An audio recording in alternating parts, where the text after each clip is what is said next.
the biggest issue that's concerning the Biden administration this week is on national security crisis. We have seen recently a lot of ransom demanding hackers that have hacked many big places, including recently the meat industry. My question to you is, what is exactly happening in this whole process, and what is the purpose of this? Also, many are saying that this could be related to Russian criminal gangs, these hacking. So when President Biden meets President Putin, how will that go? That's exactly going to be the focal point of discussions between President Biden and President Vladimir Putin. That's why we've had tensions with Russia continuing in this administration, at least, not so much in the previous administration, but right now, because President Biden, I believe, intends to call out President Putin on these occurrences. Now, these are ransomware attacks on key industries. It is something of major concern to our intelligence agencies here in the United States, to our security, very national security. And of course, it is a matter of something that's going to be discussed, and people want to see what will be the outcome of this.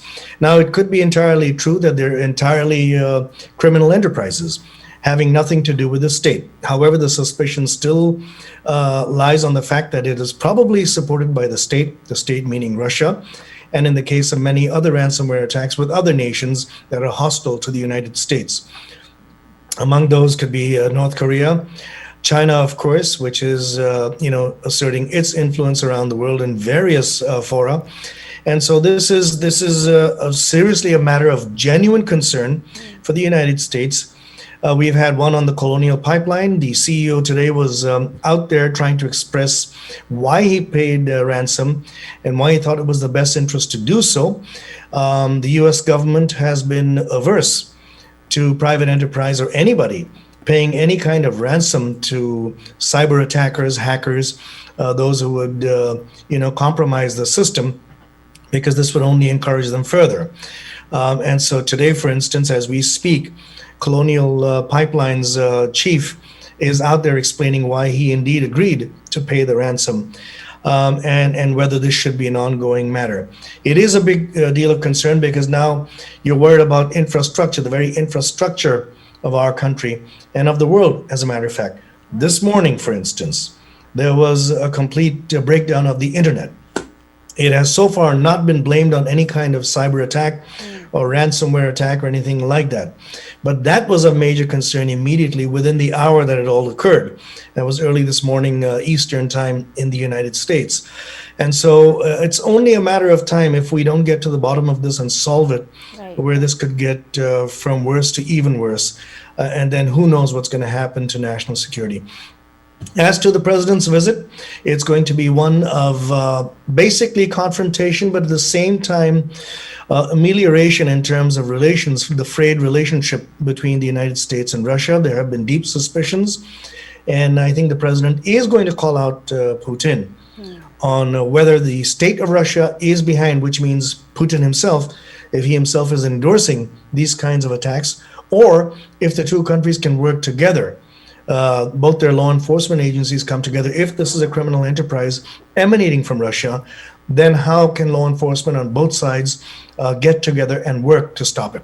Right, but these cyber attacks have been visible for the last couple of years, and they're always related to Russia somehow or the other. My question to you is, why are we seeing that?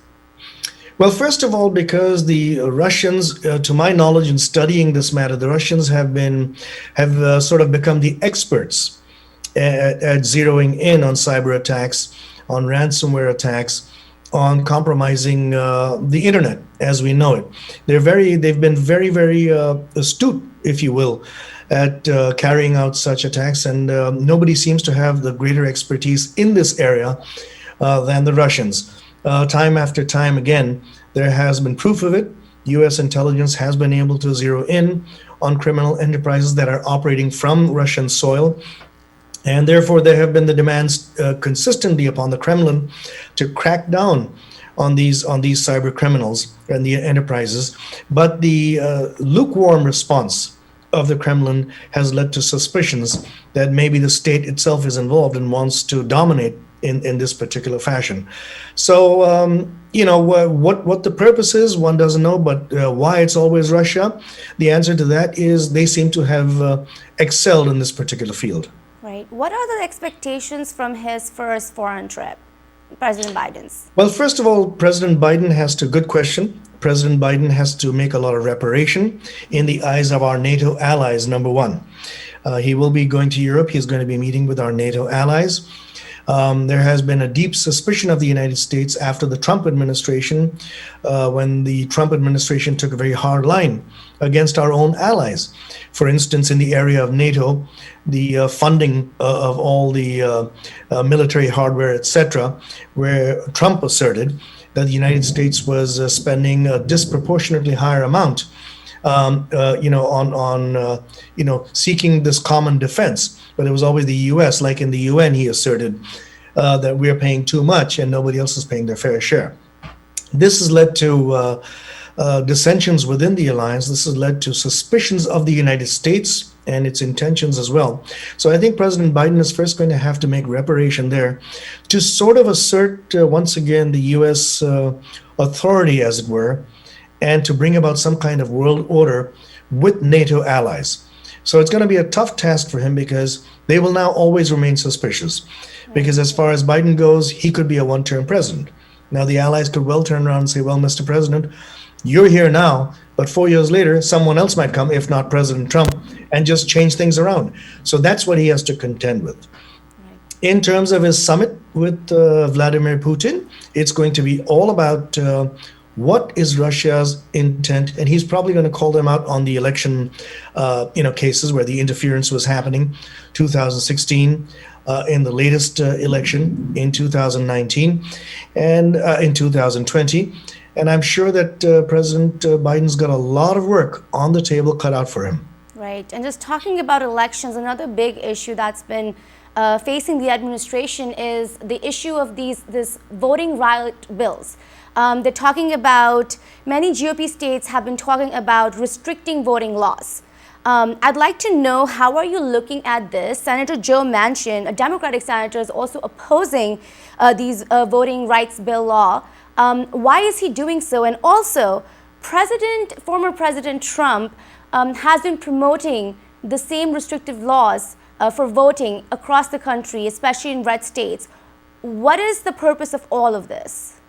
Well, I think, first of all, I think most of this is happening in the red states, as you point out. Georgia is a perfect example right now. Georgia is really rushing ahead to implement changes in these electoral laws on the hoax belief, if you will, that the elections were fraudulent, that the last presidential election was fraudulent and President Trump won. And they're looking at loopholes and trying to have this politically controlled. Right now, in many states, the Secretary of State decides, okay, we can do a recount in this particular election, or so on and so forth. They're trying to take away those powers. If you recall, in the last couple of contentious states, it was the Secretary of State.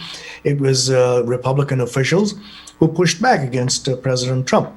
And I think what the Republicans are now trying to do is to give this power to the Republican Party itself within those states. Take it away from individuals who might be objective, who will be very, look at things from a not from a jaundiced eye, but as a very objective person and in fairness.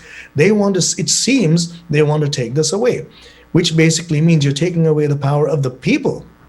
And this is where it's a dangerous line that's being crossed right now. The Republican states are moving very fast in this direction. I am surprised by Senator Joe Manchin of West Virginia, who is a conservative Democrat, surprised by his sort of giving sway to Republicans on this matter. And he is the one Democrat who could stand up and say, wait a second, let's call a halt. And he should probably reach out. This is my opinion. He should reach out to Republicans in the Senate and say, look, where are you taking the country? This is a matter of the nation's very fundamentals of democracy. If you're trying to change the outcome of an election just by some political organization that could come out there and say, hey, wait, we have the power to say, all right, we're going to throw out these election results. That's where we're getting to right now. Yeah. So in other words, you're going to have the political body in a state that will get this power So if somebody, just one person has to say, I think this election is fraudulent, this political grouping can then say, okay, we're tossing out these elections, they're fraudulent. And that's it. And that's what's that going to do? Destroy democracy at its roots. And so this is a very, very dangerous precedent and needs to be stopped in its tracks immediately. The Republican Party seems to have cowed to much of what President Trump sort of instilled in them, this fear. Now, again, I'm speaking objectively. I'm not speaking as a political partisan. But when it comes to democracy, as a political observer, I've seen so much of this in other parts of the world, and I know where it can lead to eventually. Former President Donald Trump also has had a very intense grip on his supporters, even after losing the elections. Do you think these supporters will continue to support the big lie even until 2024? President Trump has succeeded in making the personality bigger than the cause, bigger than the party, bigger than the nation, if you will. And there are leaders like that around the world who've done so throughout history. Many would say that would lead to an autocratic personality, which indeed it can be, because if everybody's willing to toe his line and not be true Republicans, I mean, the Republican Constitution itself, the Republican Party itself, needs to do a lot of rethinking of what it's all about. Are you going to be following one particular personality? Are you going to be following your doctrine, which is what the party is really all about? The same is true for the Democratic Party. I would argue the same thing for them. You don't want to be caught in a personality cult in a democracy in particular. Yes, you look up to a leader who can lead, but you do not want to be caught up or cowed by a personality. In this case, in my opinion, President Trump is asserting himself as the Republican. In other words, he is the founding spirit and the father of the Republican Party is where he's getting to. And Republican leadership, who have so much of experience and should know so much better, seem to be towing that line.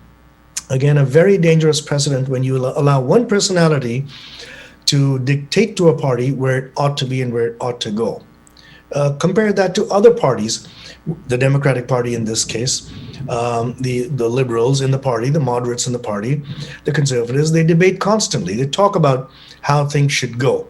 But there isn't one person, Joe Biden isn't out there asserting himself and saying, this is what you got to do. This is how it's going to happen, and this is the only way it's got to happen.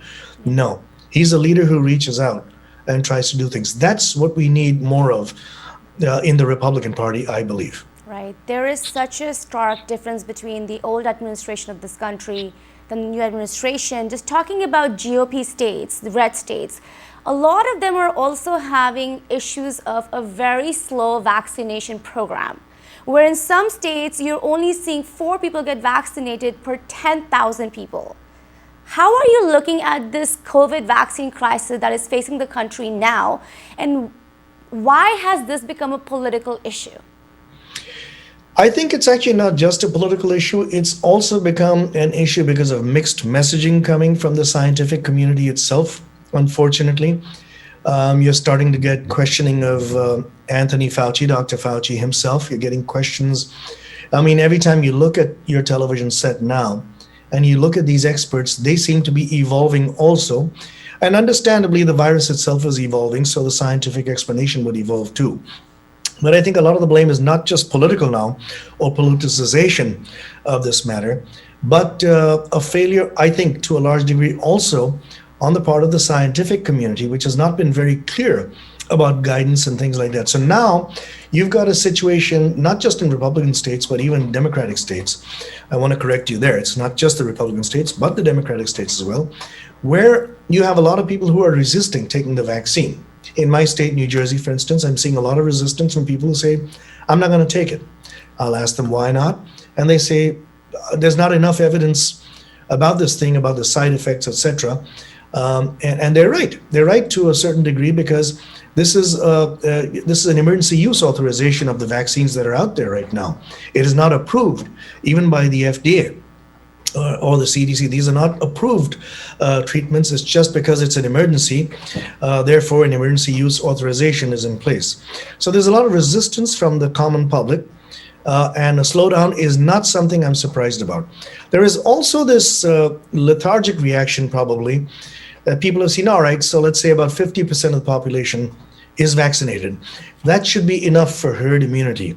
Usually 70% of the population either acquiring immunity through having gotten the disease itself or through vaccination, the vaccination process would give us herd immunity. About 70% is the threshold. But some people would be sitting back and saying, wait a minute, do I really need to get this shot? I don't need to because 50% of the population has got it. So therefore, we already have herd immunity. There's a lot of that thinking going on around the country as well right now. Right, but looking at these primary elections that are happening in the month of June and looking at what's happening with vaccination and the push of the administration to get more people vaccinated, do you think these elections play a crucial role in perhaps making sure more people get vaccinated? No, not really. I don't think there's a relationship whatsoever. I mean, the primary elections will just go on and they're going to be over, tonight, as a matter of fact. They'll all be over. In some cases, some states have different dates for certain local elections. But otherwise, no, I don't think there is any connection. I don't think there's a simultaneous push for getting vaccinated and a primary election in the process. I think these are two very separate issues. Yes, there is a push because he wants to completely open up his promises. He wants to get 70%, President Biden's promises, he wants to get 70% of America vaccinated, fully vaccinated by the 4th of July. It seems to be a tall order as of now, but maybe he could still meet it. And once you have that, then there could be absolutely nothing to hold back the country from moving ahead. Right. I have two more questions left here for you, Mr. Vyas. The first one is, what do you have to say about Vice President Kamala Harris's trip in foreign abroad as well? How are you looking at it? It's more to do to sort of give reassurances that the United States is there to support the Northern Triangle area, the Central America, where a lot of the refugees have been coming from other parts of South America and then traversing up to the U.S. border in Mexico. And I think this is more of a, instead of the U.S. having to deal with this issue at the border, its own border, and have all these children, unaccompanied children, whose parents have just left them to these people smugglers to just come into the United States and fend for themselves and hopefully have a better future. I think this is an effort to stop it. She is the point person to deal with the situation, but she has not wanted to go to the border and to confront the issue herself. She's trying to, the vice president's staff are trying to make it very clear that this perception that she's going to be the person that's going to deal with this at the U.S. border is not going to be the case, that she's going to use diplomacy, and that's what she's doing right now, having gone to Guatemala, Mexico, and other countries over there, to say, look, we're going to give you the financial support. You have crises, financial crises, economic crises in certain areas. We're going to give you the financial support. Keep your people there. Start implementing social programs in your own countries so that these people do not have to be destitute and flee and then rush to the U.S. border. You can't be overwhelming our borders because there's only so much we can do, and we can't be taking everybody. Unfortunately, we'll have a humanitarian crisis where we're going to have to say, sorry, you can't come no matter how bad or dire your situation. So I think the strategy here of the Biden administration is to give reassurances that we're going to give you money. We're going to give you whatever financial aid you need, not to be misused, but to be used for social effort to help you strengthen your own economies, have an administration that is corruption-free, and to be able to do better for your own people. And this way reduce this migrant flow that is all of a sudden become a crisis for the United States at our southern border. This border crisis is a true tragedy, and it's absolutely heartbreaking. Let's hope they're able to figure something out. My last question to you, the conspiracy that, or theory that coronavirus was created in a lab in China continues. The whole globe is watching right now, and everybody is, curious about what exactly started this devastating pandemic. How are you looking at it, and how do you think the Chinese government is handling this? Yeah, well, the Chinese government, of course, is an authoritarian regime, and they're not going to be pleased about any of this, obviously, and they will continue to maintain secrecy, which is the problem. The World Health Organization had a delegation of scientists that went there specifically to study the origins of the coronavirus. They were not given full access, in spite of some anecdotal suggestions that they were given access. They were not given full access to all the records of what the scientists there knew. Some of those scientists have disappeared, dead, in China. Those who did report the dangers of what had happened suddenly vanished from sight. So there are a lot of questions. Even Anthony Fauci, who initially, now this is what I was talking about, who initially had said that this was not possibly a leak, a Wuhan lab leak or anything like that, is now suggesting that this virus could not have naturally evolved.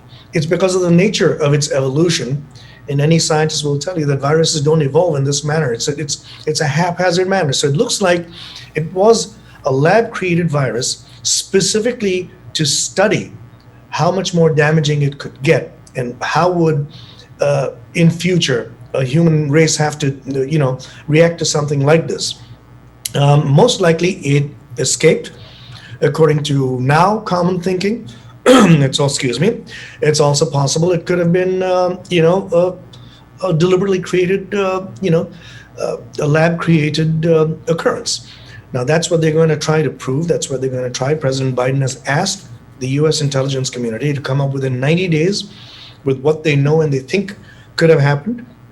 And we're still not going to get all the answers. We're not going to get all the answers unless we have full, complete cooperation from the Chinese state, which is not going to happen. So we may never get to the bottom of it.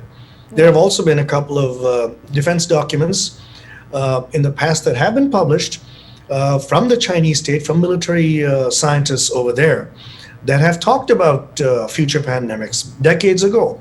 There are documents that are existing, and they are now being re-examined by the intelligence community to find out what pointers are there to suggest and maybe prove that this was not just an accidental leak, but perhaps a deliberate leak, basically using the entire human population as guinea pigs.